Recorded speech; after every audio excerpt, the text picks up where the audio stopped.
Welcome to the Big 12 Insiders, your Big 12 sports show. Here's your host, Brien Hanley. Hey, everybody, what's going on? This is your man, Big B, Brien Hanley, along with Tim Fitzgerald. This is the Big 12 Insiders preview show, where we are previewing all the games this weekend within the Big 12 Conference. Look, it has been a wild, crazy, just topsy-turvy conference season this year in the Big 12, adding the new teams. And here we are at the end, and we got 9 teams, Fitz, that technically are still alive to be able to go to the Big 12 championship game. It's an absolute mess. However, there's not really that good of football games this weekend. No. You know, there's a ton of games with a ton of meaning to them, but when you just look at the actual matchups, doesn't look like there's really good matchups this weekend. Now, of course, all that's going to be totally different because now that I said that, every single game is going to come down to the wire this weekend.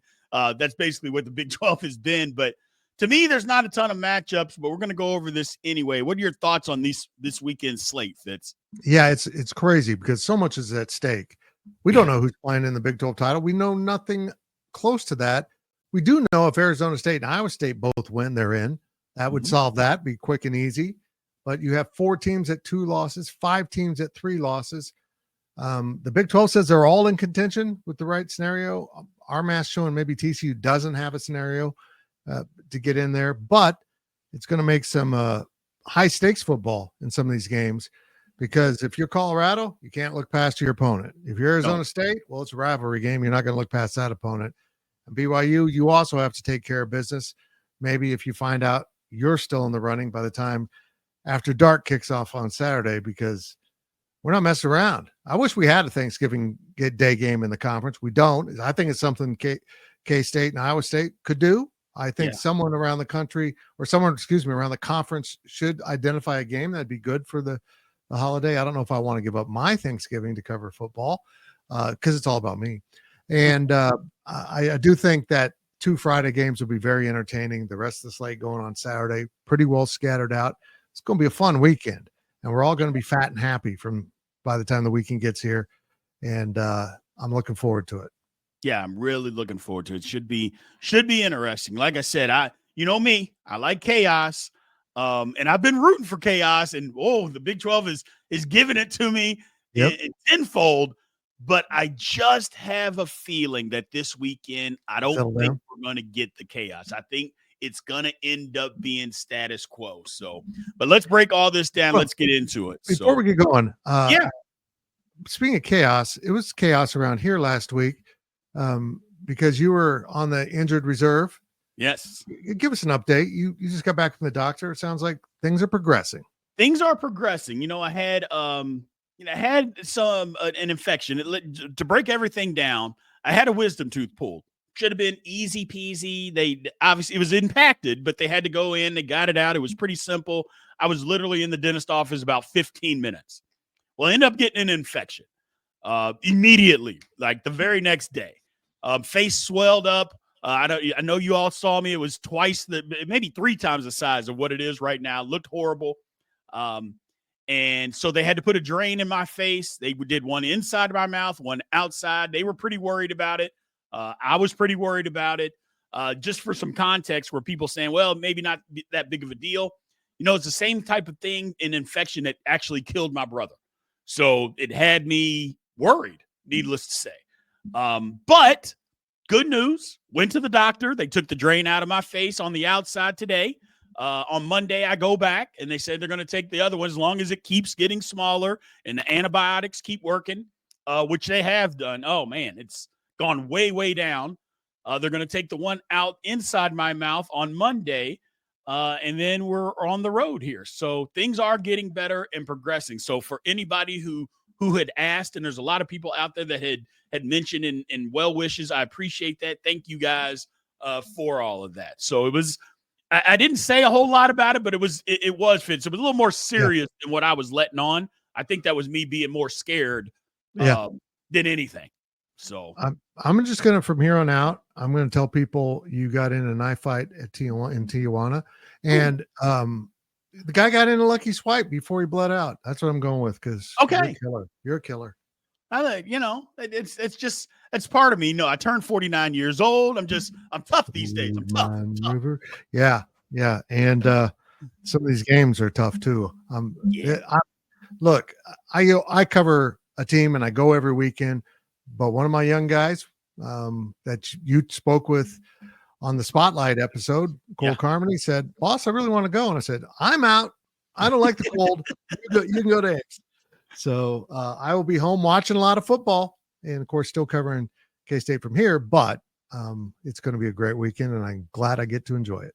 Absolutely. Good for you, man. Good for you. Let's get into this. So first game, Oklahoma State on Friday night goes to Colorado. Colorado fans, it's at 11 a.m. on ABC. Colorado fans are upset. Colorado players, coaches, everybody's upset based on what happened last weekend. They let one get away. Or you could say Kansas took it away from them. Either way, it wasn't a good look. And now they don't control their own destiny. But they have an opportunity to still win 9 games, and I don't think many people at all, including myself, thought they were going to win 9 games to start the season. I thought they'd be better. I thought that I'd even said it. If Colorado can get to 6 wins, I thought Dion would be coach of the year. Doesn't look like it's going to turn out that way. There's some other coaches around the country whose teams have played maybe a little bit better, I guess. But still a very successful season, and it can get even better, Fitz. They're favored by 16.5 over Oklahoma State. Oklahoma State's defense just gave up over 500 yards to Texas Tech, just literally didn't show up. I suspect this is a showcase game for Colorado. I think they pull out all the stops. They're going to try to score 100 points if they can in this football game. And they're going to try to feature Travis Hunter as much as possible because they are pushing him hard for the Heisman, which they should because he's very special. Oklahoma State decided that they can have an offense too. They don't play defense, but they're scoring points now. The spread is 65.5. That seems like something that you should jump all over people. Yeah. I mean, they're predicting like a 41-24 based on the odds and the spread. I feel like Colorado's going to win by more than 20. I feel like this is going to get ugly. And they've got too much at stake here to blow this against a team that has really struggled and is winless in the conference. Yeah, which is crazy to say that Oklahoma State's winless in the Big 12. Gee, many Christmas. Didn't ever think it would get to this, but unfortunately for Cowboys fans, it has. Yep. Next up, Utah going on the road, UCF. At the beginning of the year, a lot of us, again, myself included, I thought that – what's that?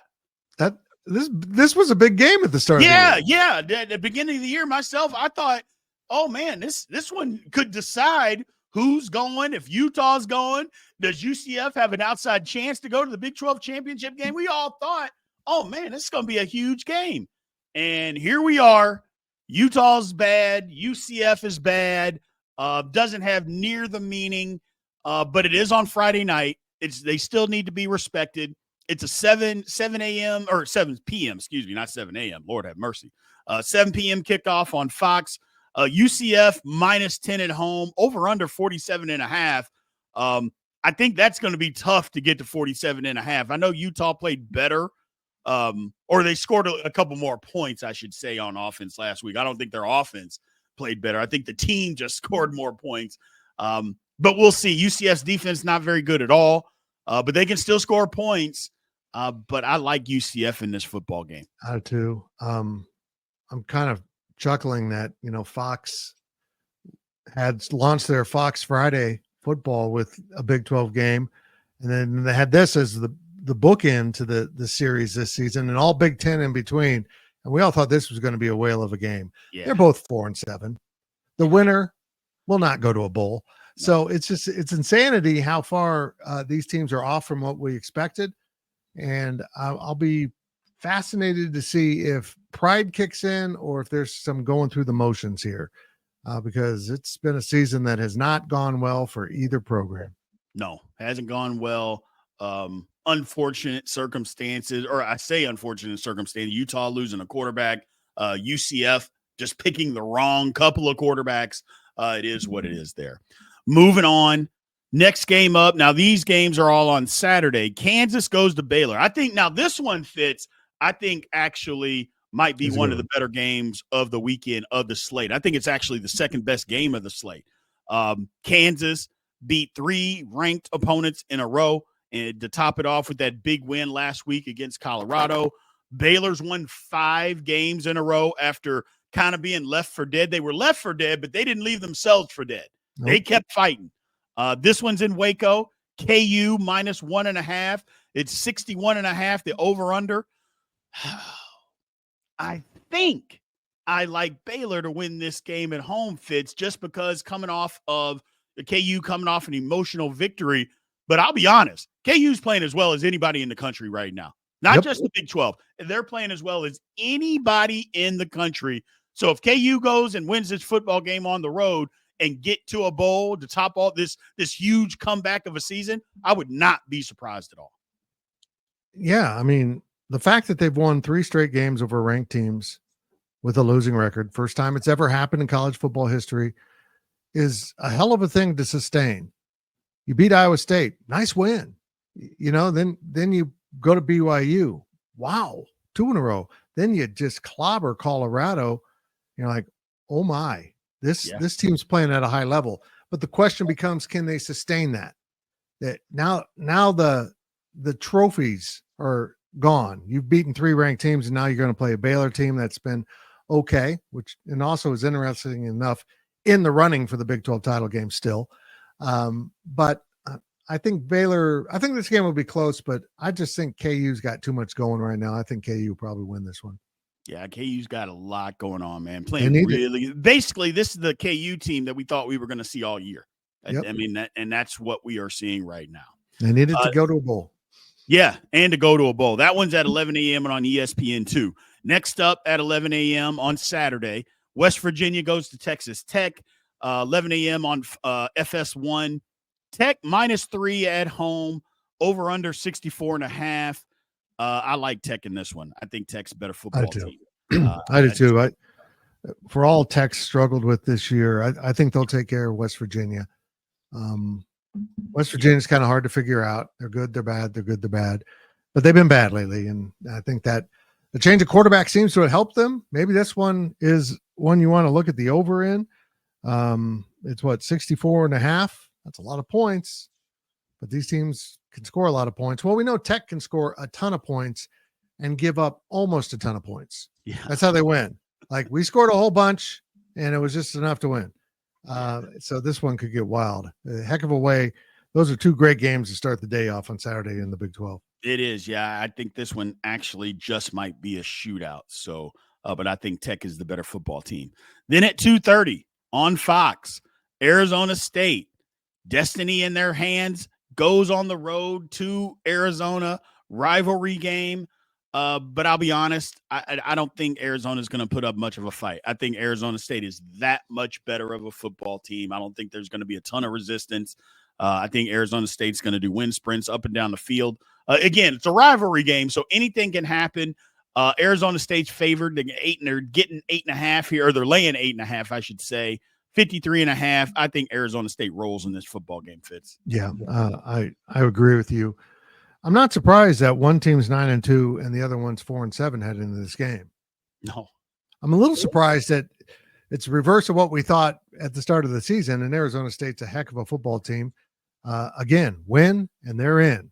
They go from the cellar of the Pac-12 to reinventing themselves in the Big 12 as possibly a champion. Absolutely incredible story, an incredible coaching job by Kenny Dillingham. He's put together the pieces. He's got some really special players, particularly on offense, and a really sound defense. Look, Arizona, you can save a little bit of face this season by winning this game, but I don't think you have the horses to get it done. Yeah, I don't think so either. I think their offensive line is just atrocious. I think Arizona State's going to take advantage of that. Moving on. This one is at 5 p.m. And again, all these games are Central Time, by the way. TCU goes to Cincinnati. It's on ESPN Plus. Cincinnati was sitting at 5-2, near the top of the conference. And you're thinking, okay, maybe they got this thing figured out. They haven't won a game since. They're sitting at 5-6, and they got to win this game to go to a bowl. Now, the thing that's going to be in their favor, the game is in Cincinnati. Temperatures at kickoff should be, I don't know, maybe 30 degrees is the high for the day. So by 5 o'clock, it might be 25 degrees. TCU's favored by 3.5, over under 58.5. I actually like Cincinnati in this one to win. I kind of do too. I feel like that opportunity to go to a bowl for these kids is going to be powerful. Mm-hmm. And TCU's just been weird this year. For them to still be in the running in the Big 12 is amazing to me because they've been just so hard to predict where they'll be at. But the game does kick at 6 p.m. Eastern. So I think it's going to be a little chilly for those guys, mostly from Texas. Yeah. And again, when it gets cold enough, those Southern teams do not like playing in it. I like Cincinnati in this one too. Yeah, I like Cincinnati in this football game and get themselves to a bowl game. Next up, Kansas State goes on the road to Ames and takes on Iowa State. My opinion, the best matchup of the weekend. It's at 6:30 on Fox. It's going to be super cold. Iowa State is favored by 2.5, over under 51.5. And this one fits. Look, the motivation for Iowa State is pretty plain and clear. You win, you get to the Big 12 title game. At least we think so, depending on these crazy tiebreakers. But I'm pretty sure Iowa State wins. They're in the Big 12 championship game. Then if they win that, they can go to college football playoff. So I think the motivation for them is huge. Yep. It's going to be higher than what the motivation is for Kansas State. Kansas State is more keep Iowa State from winning 10 games in the regular season, get revenge from last year. That's going to be kind of their motivation. Yep. But I think the motivation when you are trying to accomplish a bigger goal, I think that favors you more. They're also playing at home. Kansas State hadn't played great on the road this year, -1 game at Colorado. So I favor Iowa State in this game. I think Iowa State wins. Huge stakes for the Cyclones. Huge. Matt Campbell has done a great job, but like everyone else before him, hadn't won 10 games, and it's right there. Yeah. This is always a heated rivalry. It's always a close game. and looking at the numbers and kind of studying this game, if someone gets to 30, they win. That's pretty much the way it looks like. And if you look at the spread and the over-under, that's kind of what Vegas thinks. If someone can get to 30, they're going to just simply outscore their opponent because both defenses are pretty sound. Obviously, it's got some issues at linebacker in particular, but they keep the score suppressed enough for offenses to win. It's going to be a fun one. These teams haven't necessarily liked each other in the last few years, and I think the heat's really getting turned up in that Farmageddon rivalry that is kind of a cool thing. And K-State hasn't won by a significant amount, more than one score in 20 years up in Iowa. So this one's going to be close, I bet. Yeah, it's going to be close. I like the fact that the two teams don't like each other. I like that hostility, especially on this weekend. It should be a bigger rivalry around the country than what it is, and hopefully the Big 12 leans into that a little bit more. I know they're not scheduled to play here in a couple of years, but hopefully they lean back into that and they get that back on the slate here. Then last but not least, Houston goes to BYU. It's late night football, 9:15 Eastern on ESPN. BYU, again, a team, I don't think they control their own destiny at this point, Fitz. I think they had it, and they let it go. So they do need to win.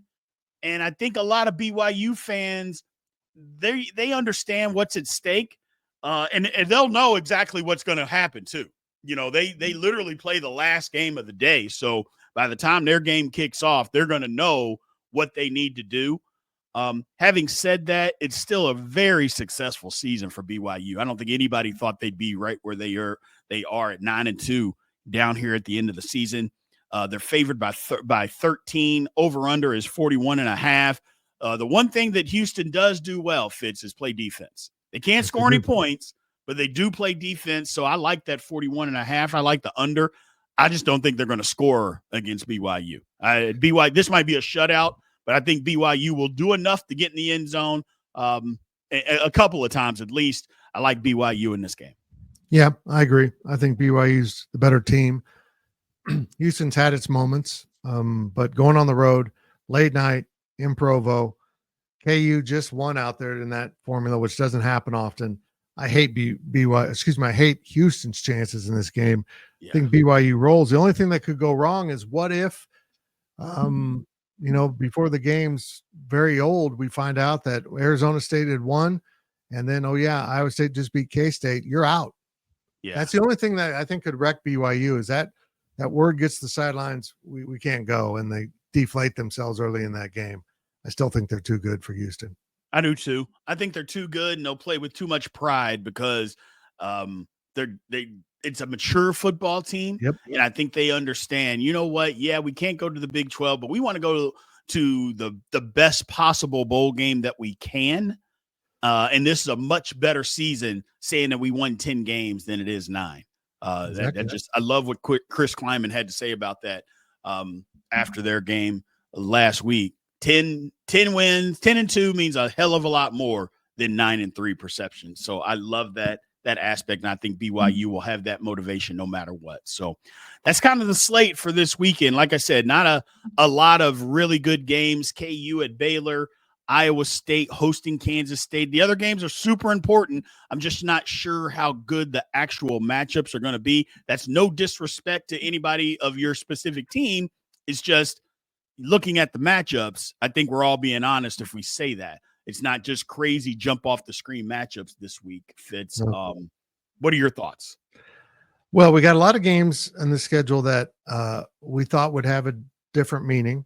We thought the teams would be reversed in their roles.